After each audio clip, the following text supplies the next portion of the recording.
Okay, arbitrary nursing student. It's time to see how well you study for the pharmacology exam.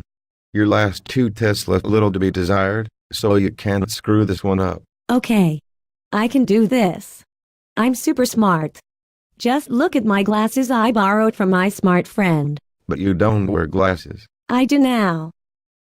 How you made it past my second semester is beyond me. Anyways, let's go into muscle spasms.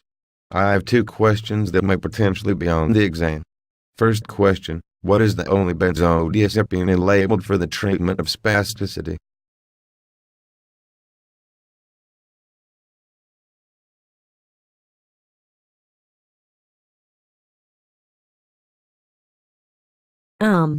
Okay. Let me critically think this. Oh God. For spasticity, an unusual tightness of the muscles, something that relaxes the muscles would help a lot. Wow. Yes. Continue. Alcohol. Alcohol relaxes the muscle. At least it is for me. Heh. Fail. What? I said the answer is diazepam, also known as Valium. Diazepam is labeled for the treatment of spasticity. Can you please remember that at least until the test? With these glasses, anything is possible. I fear the future of the nursing field. What? Question number 2. What happens if baclofen is abruptly stopped?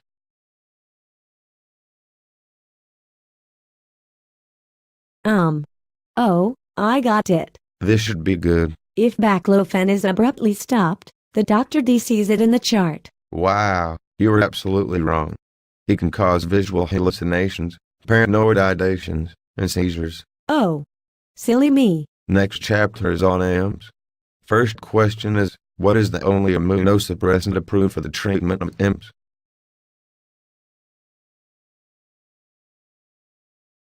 Mitoxantrone.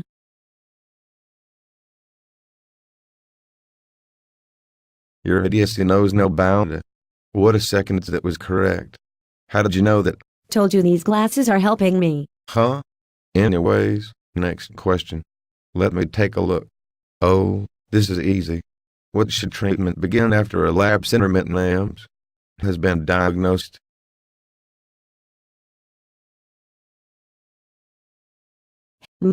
Sounds like a trick question. Oh, I know. After the relapse and before the re-MIT. Looks like that stroke of genius of yours was just a short relapse. Now you're back. Thank you. And you're wrong. Oh. Treatment needs to begin as soon as possible after the diagnosis of relapse intermittent AMs has been diagnosed. Let's speed this up. I got other unimportant things to do. Next chapter is on cholinesterase inhibitors and their use in myasthenia gravis, an autoimmune neuromuscular disease leading to fluctuating muscle weakness and fatiguability.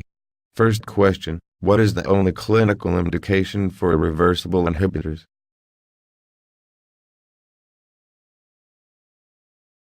To inhibit reversible inhibition? Wow, you were living proof that every gene pool is a shallow end. I don't get it. You were special. Oh. Thanks. Answer was glaucoma, by the way. Just make sure you keep that answer in your head, next to the candy canes and double rainbows in there. Next question, what drug's principal indication is for the treatment of myasthenia gravis?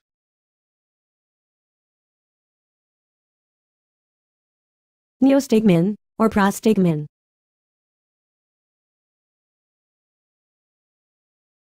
How did you know that answer? I don't. I'm just trying to speed up this presentation. Good call.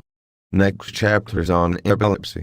First question, what drug is the most widely used to treat epilepsy?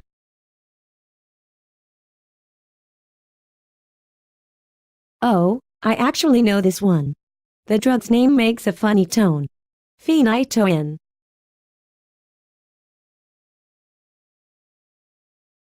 So that's how your brain works. Huh? Eh? At least it actually does works. Next question, what can cause the plasma levels of carbamazepine to rise?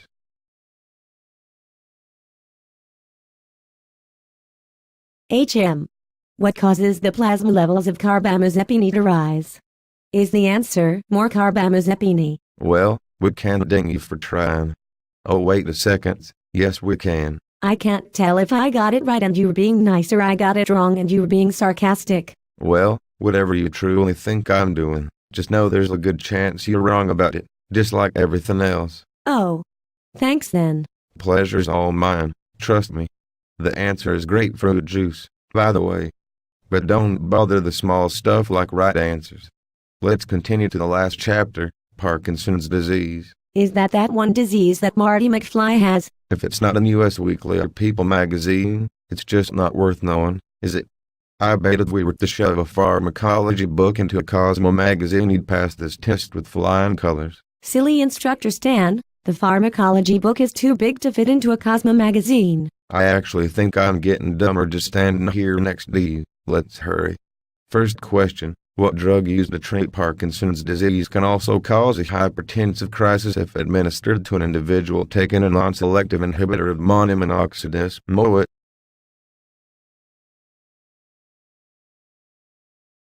Antihypertensives? There's nothing wrong with having nothing to say, unless you insist on saying it. So I'm right? Let's just say, for the sake of being wrong, that you're not right, and that the answer is levodopa. Ha ha, wow.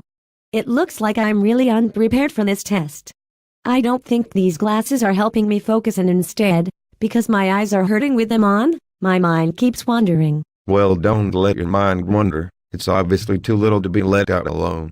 Anyways, last question, and I can go back to not talking to you. Why is Parkinson's disease treated with levodopa and not with dopamine itself?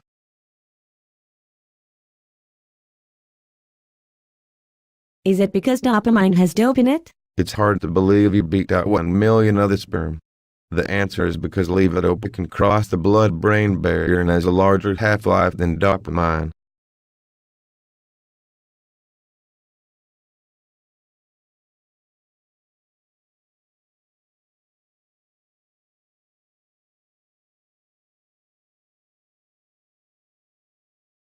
Looks like I should study all weekend. Oh no, I think you'll do just fine. Really? You really think so? Oh yeah. It's obvious that you're suffering from a temporarily permanent case of clue deficit disorder. But don't worry about this test or your future. If ignorance was a disability, I'm sure you would get full pension. Thanks, Instructor Stan. Oh, and just one more question before you go. It's more of a philosophical question, and I wanted to get your obvious expertise in the field on the matter. Really? Oh wow, yes of course. What's the question?